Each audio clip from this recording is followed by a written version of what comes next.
तूने जिंदगी में आके तूने जिंदगी में आके जिंदगी बदल दी। तूने जिंदगी में आके तूने जिंदगी में आके जिंदगी बदल दी। हेलो दोस्तों, आप सभी का स्वागत है आपके अपने YouTube चैनल मैथ मस्ती पर। दोस्तों, मैं हूं मनीष कुमार। आज की इस वीडियो में जीरो पर आधारित जितने भी सवाल बनने वाले हैं उन सारे सवाल पर चर्चा अवश्य ही करेंगे, तो बने रहिएगा इस वीडियो के अंत तक। और हाँ, अगर वीडियो अच्छा लगे तो वीडियो के साइड में लाल बटन में सब्सक्राइब होगा, बेल आइकन है उसको दबा दीजिएगा, ताकि जैसे ही हमारा वीडियो अपलोड हो तो सबसे पहले आप तक जरूर पहुंचे। तो चलिए, सबसे पहला सवाल आपके सामने ये रहा। अगर जीरो को किसी भी संख्या से गुना करिएगा तो याद रखिएगा हमेशा उसका आंसर जो होगा वो जीरो होगा। यानी स्टार देकर सबसे पहले आप अपने नोटबुक पर नोट लिख लीजिए कि जीरो को दुनिया की किसी भी संख्या से अगर गुना किया जाए तो उसका आंसर हमेशा जीरो ही आता है। अगर जीरो को 50 से गुना किया जाए तब भी जीरो का अगर जीरो से गुना करिएगा तब भी उसका आंसर जीरो ही होता है। जीरो को अगर 1000 से गुना किया जाए तब भी जीरो ही होगा। चलिए, उम्मीद है कि आप ये चीज जरूर सीखे होंगे। चलिए आगे। अगर जीरो में जीरो को जोड़ा जाए जीरो में अगर जीरो को जोड़ा जाए तब भी उसका आंसर जीरो ही होगा। ठीक है। यदि जीरो में जीरो को घटाया जाए तब भी उसका आंसर जीरो होगा। जीरो को अगर जीरो से गुना किया जाए तब भी उसका आंसर जीरो ही होगा। यानी जीरो को अगर आप जोड़िएगा तब भी आंसर जीरो, अगर जीरो में जीरो को घटाइएगा तब भी उसका आंसर जीरो, अगर जीरो को जीरो से गुना करिएगा तब भी आंसर जीरो होगा। चलिए आगे बात करते हैं।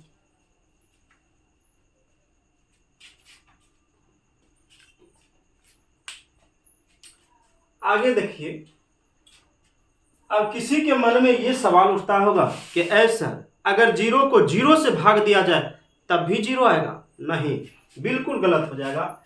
अगर जीरो को जीरो से भाग दिया जाए तो इसका आंसर जानते हैं क्या आ जाएगा? इसका आंसर अपरिभाषित हो जाएगा। ठीक है। यानी ऊपर में कोई भी संख्या रहे, अंश में कोई भी संख्या रहे और हर यदि जीरो आ जाए तो याद रखना उसका आंसर हमेशा अपरिभाषित होता है। यदि 4 ऊपर में है, अगर नीचे में जीरो आ जाए, यानी जीरो से भाग देने की बातें हो, तो हमेशा याद रखना दोस्तों कि उसका आंसर अपरिभाषित होगा। यानी 5/0 है तो इसका भी आंसर अपरिभाषित। इतना सा छोटा बात आपको नहीं याद रहेगा कि जीरो से भाग देने पर हमेशा आंसर अपरिभाषित होगा। अगर मान लिया जाए यहां पर 1000 है, 1000 को अगर जीरो से भाग दीजिएगा तब भी इसका आंसर अपरिभाषित ही होगा। इसको नोट बनाकर लिख लीजिए कि अगर अंश में कोई संख्या रहे और नीचे में कोई भी जीरो आ जाए तो याद रखना कि उसका आंसर हमेशा अपरिभाषित होगा। चलिए आगे बात करते हैं।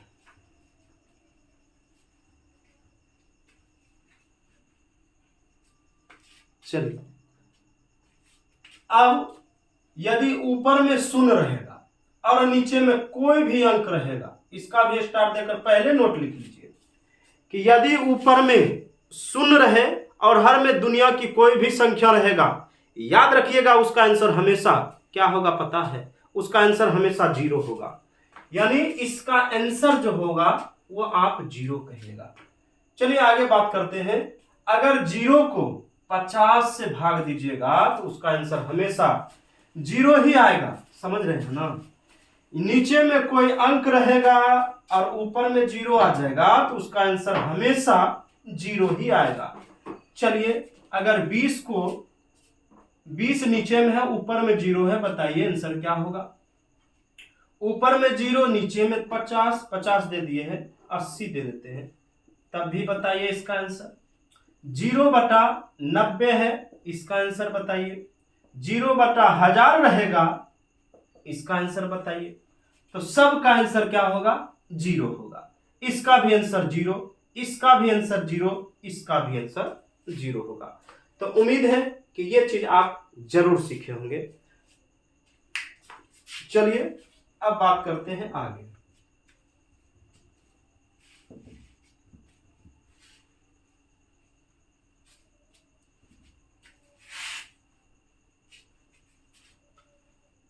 एक नोट और लिख लीजिए, किसी भी संख्या का पावर यदि शून्य रहेगा तो उसका मान हमेशा 1 होता है। चलिए, और किसी भी संख्या का पावर यदि शून्य रहेगा तो उसका मान 1 होता है। जैसे 4 पर पावर शून्य है तो इसका वैल्यू हमेशा 1 होगा। 5 पर पावर शून्य है तो क्या होगा? 8 पर पावर शून्य है तो क्या होगा? 50 पर पावर शून्य है तो क्या होगा? सबका आंसर कितना होगा? 1 1 1। तो उम्मीद है कि आप इस वीडियो में जीरो पर आधारित जितने भी सवाल आप देखे होंगे जरूर आपको समझ में आया होगा। तो चलिए आपके लिए हम HW दे देते हैं और इसको बनाकर कमेंट बॉक्स में आंसर जरूर दीजिएगा। तो पहला सवाल आपके सामने, कम से कम हम 10 सवाल आपको देंगे। चलिए, अगर 0 गुना 0 रहा तो कितना आएगा? 0 प्लस 0, 0 माइनस 0, 0 भागा 0, 0/8,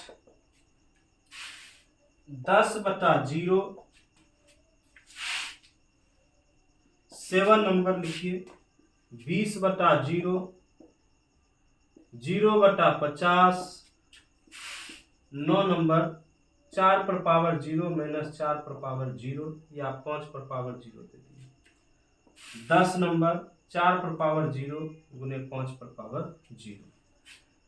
तो ये सारे सवाल का आंसर जो है आप जरूर अपने नोटबुक पर लिखिएगा और कमेंट बॉक्स में आंसर जरूर दीजिएगा। तो उम्मीद है कि दोस्तों इस वीडियो के माध्यम से आपको कुछ ना कुछ जरूर सीख मिला होगा। तो वीडियो कैसा लगा, वीडियो के साइड में आपको कमेंट बॉक्स होगा, उस कमेंट बॉक्स में लिखना है कैसा लगा आपको वीडियो। अगर अच्छा लगा होगा तभी लाइक करिएगा, कमेंट करिएगा और शेयर जरूर करिएगा। तो चलिए मिलते हैं अगले वीडियो में, तब तक के लिए धन्यवाद। थैंक्स।